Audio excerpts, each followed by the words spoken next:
সকলকে আমার পক্ষ থেকে শারদীয় দুর্গোৎসবের শুভেচ্ছা জানাচ্ছি। আসলে আপনাদের জন্য এটা অত্যন্ত খুশির দিন এবং সার্বজনীন এই পূজা মানুষের মধ্যে পরস্পর মিল বন্ধন তৈরি করে এবং এই যে ধর্মীয় আনন্দ উৎসব যদি না থাকতো তাহলে আমরা অনেকটাই বিমর্ষ হয়ে যেতাম।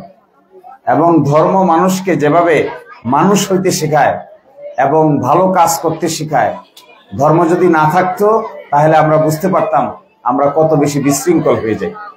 এই জন্য ধর্ম কর্ম সকলকেই অত্যন্ত মনোযোগ দিয়ে পালন করা দরকার।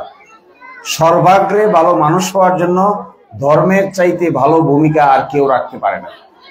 সুতরাং যে বাড়িতে আমাদের জন্ম হয়, যে গ্রামে আমাদের জন্ম হয়, আমরা যদি ধর্মকর্ম সঠিকভাবে পূজা অর্চনা করতে পারি তাহলে আমার মনে হয় সামাজিকভাবে আমরা ভালো থাকতে পারবো। আর ধর্ম মানুষের মনে সান্ত্বনা যোগায়, স্বস্তি যোগায়, এক ধরনের সান্ত্বনা দেয়, যে সান্ত্বনা অন্য কোনোভাবে মানুষের কাছে মানুষ পেতে পারে না। আপনি দেখবেন, আপনি যখন ভক্তি দেন আর আমরা মুসলমানরা যখন মসজিদে গিয়ে নামাজ পড়ে বেরো আসার পর আর ভক্তি দেওয়ার পরে মনের ভিতরে এক ধরনের শান্তি অনুভব হয়। এই শান্তিটা ধর্ম দিতে পারে, এই শান্তিতে টাকা পয়সা দিতে পারে না। এই শান্তিটা চাইলেও বড় বড় সম্পদ, ধন সম্পদ এই প্রশান্তি দিতে পারবে না। মনের প্রশান্তি সবচাইতে বড় প্রশান্তি, আর ধর্মকর্ম এই প্রশান্তির ক্ষেত্রে সবচাইতে বড় ভূমিকা পালন করে। আপনি দেখবেন যে পরিবারের ভিতরে মেয়েরা ধর্মকর্ম মানে, যে পরিবারের ভিতরে সন্তানরা ধর্মকর্ম মানে, যে পরিবারের ভিতরে পারিবারিকভাবে ধর্মকর্ম মানে, এই পরিবারের ভিতরে শৃঙ্খলা ভালো থাকে এবং বড় ছোটদের মধ্যে সম্পর্ক ভালো থাকে। এগুলো যদি আমরা সঠিকভাবে পালন করতে পারি তবে আমাদের সমাজে আমরা শান্তিতে থাকতে পারবো। আর একটা কথা বলি, আপনারা কোনোদিন মনে করবেন না, অনেকে এটা বলে, আমি শুনলে আমার খুব খারাপ লাগে, কোনোদিন মনে করবেন না যে আপনারা মাইনরিটি। আমাদের দেশে মাইনরিটি মেজরিটি বলতে কিছু নাই, সবাই বাংলাদেশী। এখানে আলাদা কিছু নাই, এখানে কে বেশি কে কম এই ধরনের কোনো কনসেপ্টই নাই। আমি মনে করি এই ধরনের কোনো আলোচনাই থাকা উচিত না যে কে মাইনরিটি আর কে মেজরিটি। সকলেই বাংলাদেশের মানুষ, সকলেই বাংলাদেশী, সকলের অধিকার সমান। এখানে আমরা কেউ কারো চেয়ে বেশি না, কেউ কারো চেয়ে কম না, কেউ কারো চাইতে বড়ও নয়, কেউ কারো চাইতে ছোটও নয়। সকলেই মানুষ, সকলেই আমরা দিরাই সাল্লার লোক, সকলের অধিকার সমান। আপনি, আমি, আপনি, আমরা সকলেই মিলে সমান। আমাদের কাজ হলো ভালো কাজ করা, আমাদের কাজ হলো মানুষকে সঠিক পথে রাখার জন্য চেষ্টা করা। এটা যে ধর্মই আমরা হই না কেন, সঠিক পথে আমাদের মানুষকে আনতে হবে, এটাই আমাদের মূল সাধনা। আর এই ক্ষেত্রে আমরা যদি সততার প্র্যাকটিস করতে পারি তাহলে আমার ধারণা ধর্ম কর্ম আমাদের মধ্যে কোনো পার্থক্য তৈরি করতে পারবে না।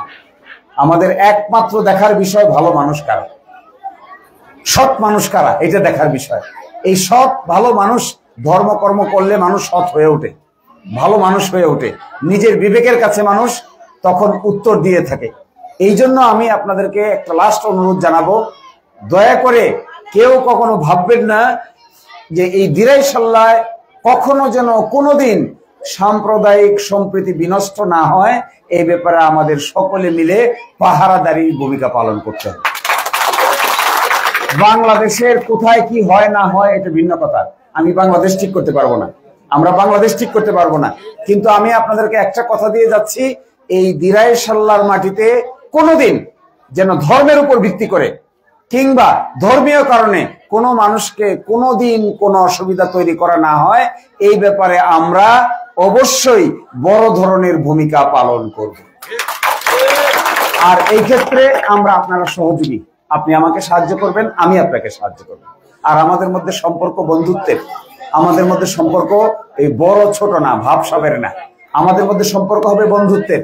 আপনি আমাকে বন্ধুত্বের হাত বাড়িয়ে দিবেন, আমিও আপনাকে বন্ধুত্বের হাত বাড়িয়ে দেব। এই হলো আমাদের সম্পর্কের ভিত্তি। এর বাইরে আমাদের আর বাড়তি কোনো পরিচয় নেই।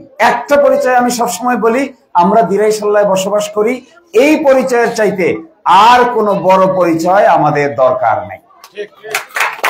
তো আপনার বাড়ি যদি সাল্লাহ হয়ে থাকে, আমার বাড়ি সাল্লাহ, তা পার্থক্য কি? আমার আপনার মধ্যে কোনো পার্থক্য নাই। আপনার বাড়ি দিরাই, আমার বাড়ি দিরাই, আর পার্থক্য কি? কোনো পার্থক্য নাই। এখন কি কে হিন্দু কে মুসলমান এইটা আমি কেন পার্থক্য করতে যাব? কি লাভ হবে তাতে? কি পাবো? আপনি কি পাবেন, আমি কি পাবো? কেউ কিচ্ছু পাবে না। শুধুমাত্র আমরা নিজেদের মধ্যে সম্পর্ক খারাপ করব। এইটা আমি চাই এই দিরাই সাল্লার মানুষের মধ্যে সম্পর্ক যেন কোনো খারাপ না হয়, এই ব্যাপারে আপনারা আমরা একসাথে দাঁড়াইয়া এটা নিশ্চিত করতে চাই। আর এই নিশ্চয়তাটার জন্য আমাদের পরস্পরের সহযোগিতা দরকার। অনেক ক্ষেত্রে আমি দেখেছি বাংলাদেশের বিভিন্ন জায়গায় বিভিন্ন কিছু ঘটতে পারে, কিন্তু দিরাই সাল্লার এই ভাটি অঞ্চলে কোনো অপমানজনক কোনো কর্মকাণ্ড যেন সংঘটিত না হয়, এই ব্যাপারে আমরা সকলে মিলে একসাথে সংঘবদ্ধ ভূমিকা পালন করব। আর আমি আপনাদেরকে একটা অনুরোধ জানাই, আমি মনে করি সন্তানদেরকে ধর্মকর্ম শেখানো উচিত।